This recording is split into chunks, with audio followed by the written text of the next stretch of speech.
All right, let's just dive right into this, shall we? Welcome to this explainer, where we are opening up a truly fascinating textual mystery. Today, we're doing a bit of ancient detective work on one of the most intriguing cold cases in literature. We're going to track the origins of evil, or more specifically, how the whole concept of a personified adversary, Satan, developed over centuries of ancient history. It's this wild journey that takes us from a glaring contradiction in ancient Hebrew texts over to the sprawling empires of Persia and all the way to our very modern psychology of assigning blame. So get ready, because the devil literally is in the details here. But before we travel thousands of years back in time, let's start with a bit of a modern reality check. Take a look at this quote. Back in June of the year 2000, Hansie Cronje, the heavily scrutinized former captain of the South African national cricket team, was caught dead center in a massive match-fixing scandal. And when he was pressed on his misconduct, his defense was, well, it was striking. He said, "In a moment of stupidity and weakness, I allowed Satan and the world to dictate terms to me." Now, whether that shocks you or maybe just amuses you, it perfectly grounds the exact concept we're exploring today. Blaming some external, spiritual adversary for our own personal failings, it's a deeply ingrained human strategy. We constantly externalize our guilt. Which kind of naturally raises a massive question. When exactly did we start blaming Satan? Did ancient people always just say, "Hey, the devil made me do it"? The historical knowledge gap here is actually staggering for most people. If we look closely at the earliest ancient texts, we find that a personified Satan absolutely wasn't the default scapegoat. In fact, for a huge chunk of ancient history, the concept of a singular cosmic enemy of God simply didn't exist in the way we picture it today. So where on earth did this idea come from? Well, to find out, we have to examine a very specific biblical crime scene. So let's start with part 1, the Census Contradiction, literally 2 texts describing one single crime. Okay, so we are looking at the reign of King David and a specific event that creates one of the most famous theological mysteries in our source material. Notice the glaring contradiction here.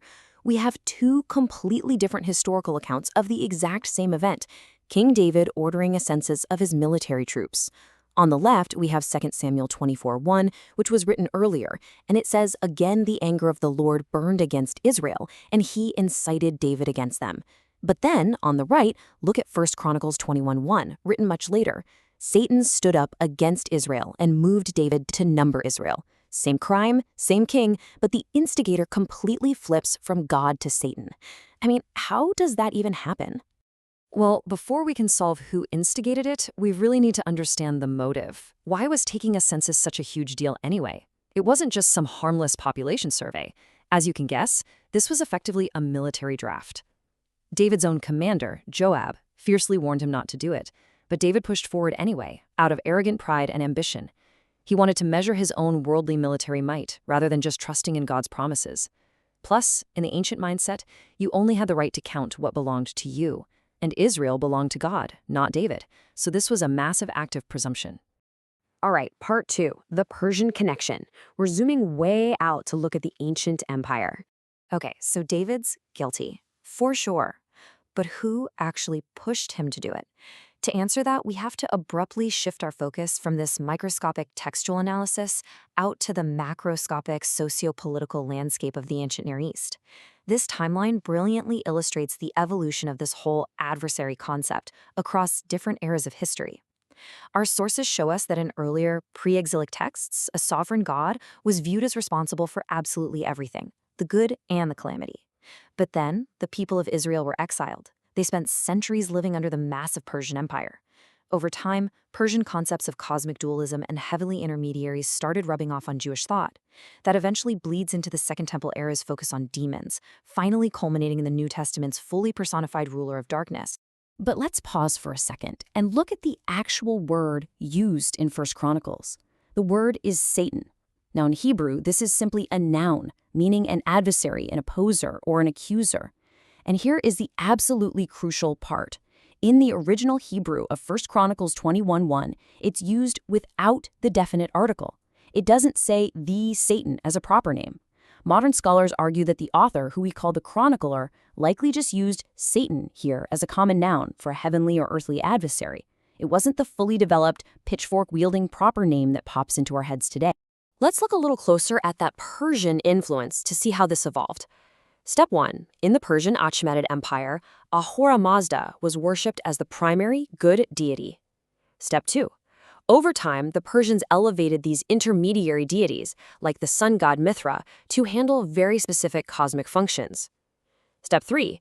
This entire environment of cosmic dualism, good versus evil, and relying on intermediaries, that rubbed off on the exiled Jewish community. The Chronicler, writing in this later era, likely adopted the idea of a heavenly intermediary, an adversary or Satan, so that the holy God wasn't seen as the one directly instigating David's sinful rebellion. And it wasn't just religion. We see political parallels to this language in the empire too. Take King Xerxes, a super famous Persian ruler. He wrote what's called the Daiva inscription. For a long time, scholars thought Daivas meant literal demons, but newer historical analysis suggests Xerxes was actually using that term to label rebellious, opposing nations. So, just as Xerxes labeled political rebels as Daivas, the chronicler may have used the term Satan, again meaning adversary, to label the census as a direct rebellion against Yahweh. It was just the language of the time. Which brings us to part 3. Reconciling the texts, or looking at two sides of the exact same coin.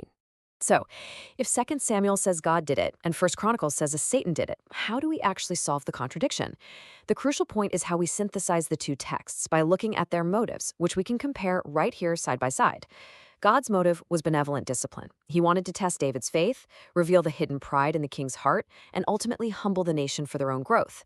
The adversary's motive, on the other hand, was purely malicious, to cause destruction, deal a severe blow to Israel, and just ruin David's prestige. So the theological resolution is this: God sovereignly permitted what a malicious adversary directly incited. Now, if this dual involvement sounds familiar, it's because it actually happens all over the biblical texts. You've probably seen this pattern before without even realizing it. Consider these famous examples. In the book of Job, God permits the adversary to test Job to refine his faith, while the adversary just wants to destroy him completely. In the New Testament, Jesus tells Peter that Satan asked to sift him like wheat, but Jesus allows it so Peter can eventually grow and strengthen the others. Even the betrayal by Judas involves Satan entering Judas, while God uses the resulting crucifixion to redeem humanity. It's always two actors, one event, entirely different motives. Moving on to part 4, the aftermath and resolution. Mercy at the threshing floor. So, returning to King David, once the census is finally taken, his conscience strikes him hard. He realizes his massive error. But the consequences of his pride have already been set into motion, and they are utterly tragic. 70,000. Let that number sink in for a second. That is the devastating death toll. Given a choice of punishments, David chooses to fall into the hands of God via a 3-day plague. 70,000 men die from the north all the way to the south of the country. It is a sobering, brutal illustration of the national cost of a leader's pride, but it also really highlights the ancient understanding that a king and his people were deeply, inextricably linked together. But right when the devastation hits its absolute peak, as the plague reaches Jerusalem, God halts the destruction. And where does it stop? At the threshing floor of Ornan the Jebusite. David falls on his face, begs for mercy, and builds an altar right there. What makes this exact geographical location so incredible is that this site of tragedy and mercy later becomes the foundation for the future temple of God built by Solomon. It's amazing, right? The ultimate purpose wasn't just punishment. It was about establishing a permanent place where God's mercy would be poured out for generations to come. Finally, part 5, blame and responsibility. Let's look at some modern diagnostics. We have covered a lot of historical and theological ground here, but we really need to bring this back to our modern reality. Scholars actually use a specific term for what Hansie Cronje did at the very beginning of this explainer: social theological diagnostics. Basically, this is when we use religious frameworks or doctrines to diagnose and explain why things go wrong in our society or in our personal lives. Claiming Satan made me do it is a diagnostic strategy. But as we've seen today, this framework is the product of centuries of historical, political, and cultural evolution.